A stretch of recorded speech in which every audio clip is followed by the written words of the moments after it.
Show cause এবং শাস্তির হুঁশিয়ারি মাথায় নিয়েও ৩ দফা দাবি বাস্তবায়নে আন্দোলন চালিয়ে যাওয়ার কথা জানিয়েছেন সরকারি প্রাথমিক বিদ্যালয়ের সহকারী শিক্ষকরা। বুধবার রাতে এক যৌথ ভার্চুয়াল মিটিং শেষে প্রাথমিক শিক্ষক দাবি বাস্তবায়ন পরিষদ ও বাংলাদেশ প্রাথমিক সহকারী শিক্ষক সংগঠন ঐক্য পরিষদের পক্ষ থেকে এ ঘোষণা দেয়া হয়। এতে করে অধিকাংশ প্রাথমিক বিদ্যালয়ে চলমান কমপ্লিট শাটডাউন ও তালাবদ্ধ রাখার কর্মসূচি বৃহস্পতিবারও অব্যাহত থাকবে।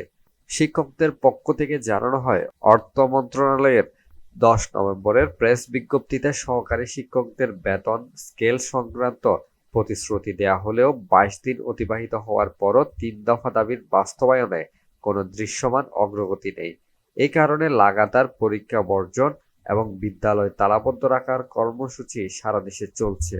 এতে আরও জানানো হয়, ২০২৩ ও ২০২৫ ব্যাচের শিক্ষকসহ আন্দোলনকারীদের বিরুদ্ধে জেলা শিক্ষা অফিসারদের মাধ্যমে শোকজ নোটিশ জারিকে উদ্বেগজনক। ৩ দফা দাবির প্রজ্ঞাপন জারি না হওয়া পর্যন্ত কমপ্লিট শাটডাউন কর্মসূচি চলমান থাকবে বলেও জানান আন্দোলনরত শিক্ষকরা।